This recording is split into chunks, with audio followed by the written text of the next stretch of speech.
PP kit पहन के ऐसी गर्मी में बेहोश हो जाते थे हम लोग। हमारी सिर्फ लड़ाई अब कंपनियों से है, दोनों कंपनियों से। सरकार से हम अब प्रार्थना कर रहे हैं कि वो इस हम लोगों को संज्ञान में लेकर हमारे कर्मचारियों के साथ न्याय करें।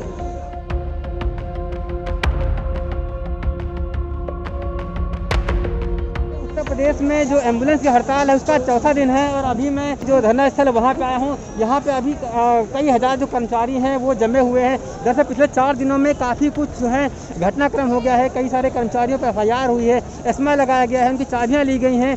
बावजूद इसके जो कर्मचारी हैं वो यहाँ पे जमे हुए हैं, धरना उनका जारी है। अभी भी जो इनके संगठन के प्रदेश अध्यक्ष हैं जिन पे FIR हुई है वो अभी आए हैं, जिसके बाद से आप देखें पीछे बड़ा सा मजमा चल रहा है। जो कर्मचारी हैं वो नारेबाजी कर रहे हैं, उनकी कहीं बात हुई है, वो क्या वार्ता रही है वो मैं आपको दिखाने की कोशिश करूँगा। मुद्दा देखिए, मुद्दा हमारा एक ही है कि जो हम लोगों की मजबूरी इतनी आ गई कि हम लोगों को हड़ताल करना पड़ा। इतना हम लोग जीवीके कंपनी द्वारा शोषण हमारा हुआ है कि हम मजबूर होकर हड़ताल पे बैठे हैं। क्योंकि सरकार के द्वारा जब टेंडर प्रक्रिया हुई है तो उन्होंने 2 कंपनियों को टेंडर दिया था। पहले जीवीके कंपनी चला रही थी ALS गाड़ियों का, उसमें हमारे 250 गाड़ियाँ थीं और 1000 कर्मचारी कार्य कर रहे थे।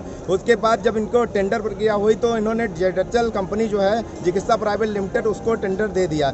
और टेंडर देने के बाद जब हम लोगों ने पूछा कि हमारे कर्मचारियों की नौकरी क्यों जा रही है, जीवीके कंपनी द्वारा उनका टर्मिनेशन लेटर कुछ विगत 6 महीने के ऊपर हो गया है, तब उनका जारी किया गया था। फिर इन्होंने जब टेंडर दे दिया तब कहा कि हम इन कर्मचारियों को नहीं रख पाएंगे, तो हम लोगों के कर्मचारी रोड पे आ गए। जब जेडएचएल से बात हुई तो उसने कहा कि हम आपका रखेंगे लेकिन आपका प्रशिक्षण लेंगे, और प्रशिक्षण के नाम पर वो लोग 20,000 रुपये की मांग कर रहे थे। जब वो लोग 20,000 की मांग कर रहे थे और हमारे जो कर्मचारी हैं वो प्रशिक्षित हैं, वो आम जनमानस की सेवा पिछले 8 सालों से कर रहे थे। क्योंकि जब इनका टेंडर जो ALS जो एम्बुलेंस लॉन्च की गई थी तब हमारे जीवीके कंपनी के जो कर्मचारी थे वही इस पर रखे गए थे, तो हम लोगों को प्रशिक्षण का कोई मुद्दा ही नहीं था। लेकिन जेडएचएल कंपनी ने 20,000 की मांग कर ली। अब 20,000 की जब वो मांग कर रहे हैं तो उन्होंने कहा कि हम आपसे 8 घंटा ड्यूटी कराएंगे, 8 घंटे का सैलरी देंगे, 12 घंटा ड्यूटी कराएंगे, जो कि गलत है। और इसी सब चीज़ों को लेकर हम लोग हड़ताल पे बैठे हैं अपनी मांगों को लेकर, लेकिन हमारी मांगें पूरी नहीं की जा रही।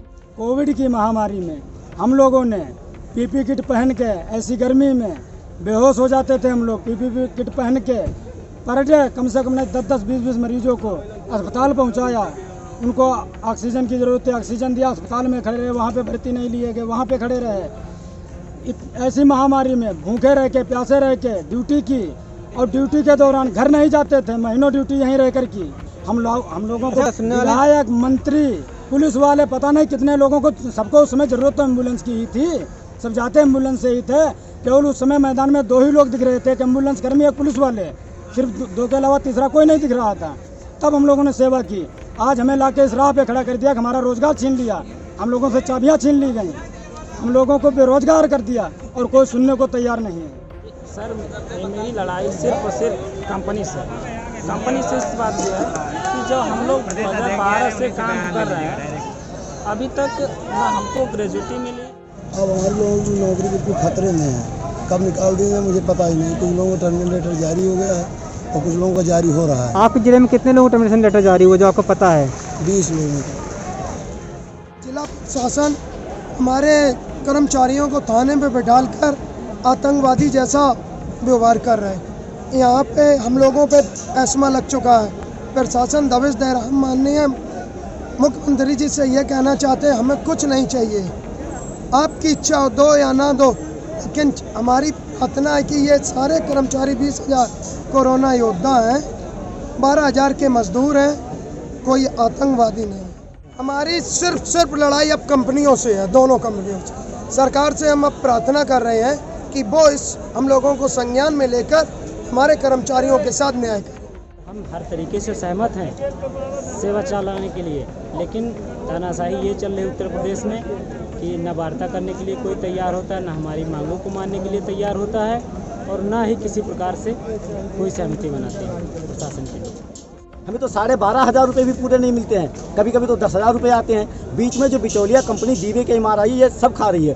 तत्काल प्रभाव से जो भर्तियां हो रही हैं, आपके माध्यम से मैं प्रशासन को और माननीय मुख्यमंत्री जी को बताना चाहता हूं कि जो ये भर्तियां कर रहे हैं 24 घंटे में भर्तियां चालू की हैं, ये बंद होनी चाहिए और हम लोगों को फिर बाइज्जत उसी पद पर वापस किया जाना चाहिए और ये ठेका प्रथा बंद होनी चाहिए।